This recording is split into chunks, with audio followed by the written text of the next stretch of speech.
Hello friends, welcome back to PYQ academy. तो हम CTET previous year paper 2 की practice कर रहे हैं, जो कि जून 2011 का क्वेश्चन है।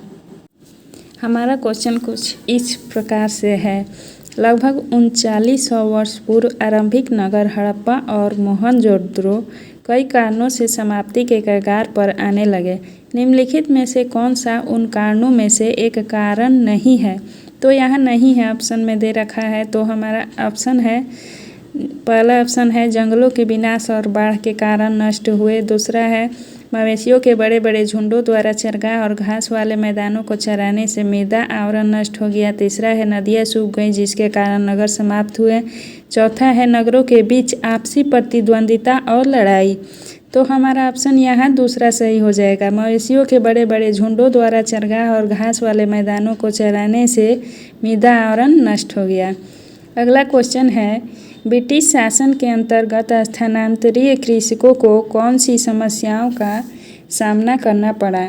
हमारा क्वेश्चन है कि ब्रिटिश शासन के अंतर्गत स्थानांतरित कृषक जो थे उन्हें कौन कौन समस्याओं का सामना करना पड़ा? तो इसके ऑप्शन है, उनके कृषि उत्पाद में गिरावट आई, उनकी गतिविधि प्रतिबंधित हो गई, बेरोजगारी या शोषण। तो ऑप्शन 2 हमारा सही है, उनकी गतिविधि प्रतिबंधित हो गई थी ब्रिटिश शासन के अंतर्गत, जिससे उन्हें अनेक समस्याओं का सामना करना पड़ता था। अगला क्वेश्चन है, मध्यकालीन भारत में मंदिरों को डैश के केंद्र के रूप में माना जाता था।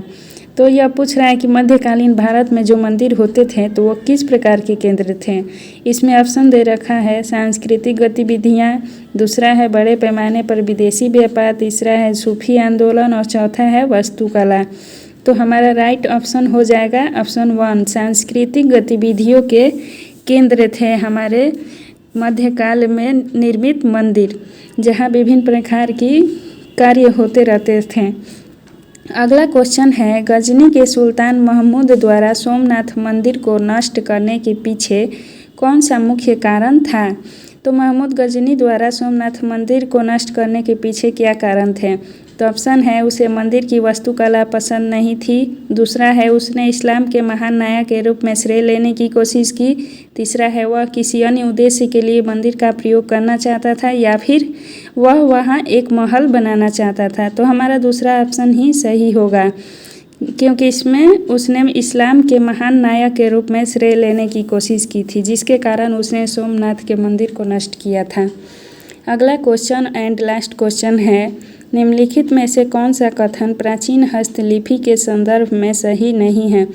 प्राचीन हस्तलिपि, इसका अर्थ है कि हाथ से बनी जो विभिन्न प्रकार की लिपियाँ होती थी उसके बारे में यह पूछ रहा है और नहीं है दे रहा है। तो इसके ऑप्शन है, वे प्रायः ताड़पत्रों पर लिखी हुई थी, वे जिस काल को प्रदर्शित करती हैं उस काल का मुख्य स्रोत नहीं है। तीसरा है, वे हस्तलिखित थी और उसके बाद मुद्रित की गई। चौथा है, वे कुछ हस्तलिपियाँ पत्थर या धातु पर रुके। तो दूसरा ऑप्शन हमारा यहाँ सही होगा, वे जिस काल को प्रदर्शित करती हैं उस काल का मुख्य स्रोत नहीं है। ऐसे ही रेगुलर प्रैक्टिस के लिए हमारे चैनल के साथ बने रहें और हमारे चैनल को लाइक, शेयर एंड सब्सक्राइब जरूर करें।